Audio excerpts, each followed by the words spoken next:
we're finally starting to get some real live in-game footage, not just highlights of gameplay. So I wanted to point out a few things that I noticed.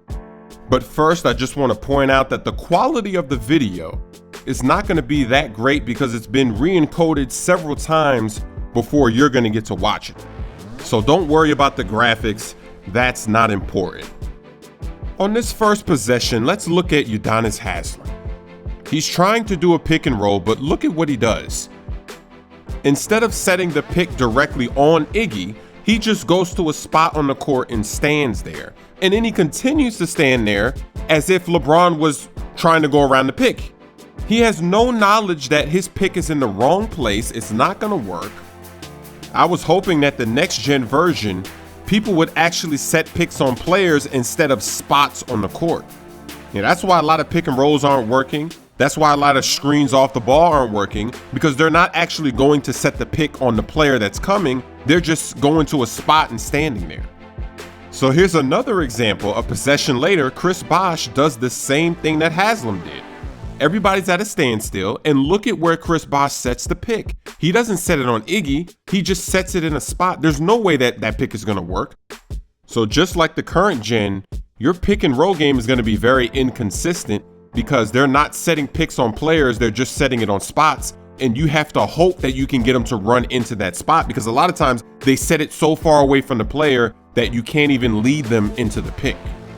Now on that same possession, if you pay attention to Wade off the ball, he actually sets a good screen on Steph Curry. You'll see it right here. So sometimes they're gonna actually set a pick on a player, sometimes they're gonna set a pick on a spot. Inconsistent. So now we're gonna take a look at the speed. There's gonna be a turnover on this possession, and I'm gonna bring up this possession again a little later. But just check out LeBron James running back, sprinting, and then look at Chris Bosh right behind him. There's really no variation in speed. LeBron James is one of the fastest players in the league. He chases down point guards, shooting guards, small forwards on the fast break, and he was sprinting. He was in sprint mode, and yet he was only a few paces ahead of Chris Bosh on that break, only a few steps as the replay's coming back. Now, when I bring up speed in my career, a lot of people say, yeah, the speed is messed up because you're playing on Hall of Fame or you're playing on a higher difficulty. They're not playing on Hall of Fame in this footage right here. They've got to be playing on either Pro or All-Star, whatever the default setting is. So there's really no difficulty excuse here. That's just how the speed is in the game. Now on this next possession, LeBron is gonna make a pass out of the post, and I don't know how he delivers that to Chris Bosh. That was a very risky pass. That is LeBron James. If anybody can make a pass like that, it would be LeBron James. So we'll just have to wait and see other people passing the ball. But that looked a little fishy. Passing it right through the paint in traffic. That ball was so close to hitting a defender's leg or backside, and then it almost even hit Haslem because Haslem was running in the passing lane. That's a very difficult pass. We'll just have to wait and see. Now here on this first possession with LeBron, we're gonna see that reaching in may still be an issue. When Iggy reached in on LeBron, it forced LeBron to have to protect the ball. It made him lose control of his player for a few seconds. And the reason why this is bad is because when you're playing this game online especially, people are reaching in all the time. And instead of there being a foul, this is what's gonna happen. You're gonna lose control of your player for a few seconds. And it really becomes a problem at the end of the shot clock. Because since there's no foul being called, you see right here, I didn't have many seconds to go with to begin with. I only had 4 seconds. So now I gotta throw up that shot. I'm lucky that in this game, I made the shot clock cheese 3.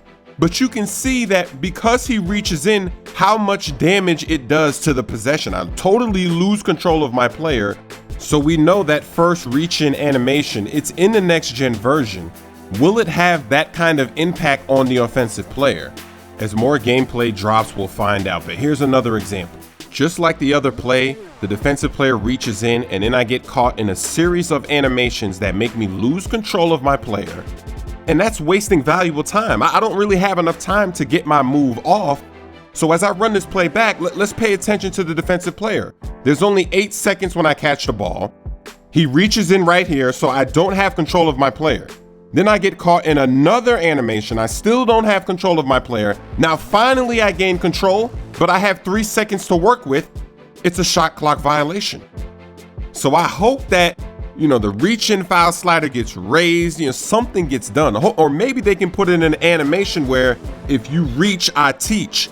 Maybe you give the offensive player an advantage if they make a bad reach in where you can just get right by him or something. It needs to be balanced, because if this operates just like the current gen version, then that means there's no consequence for reaching in.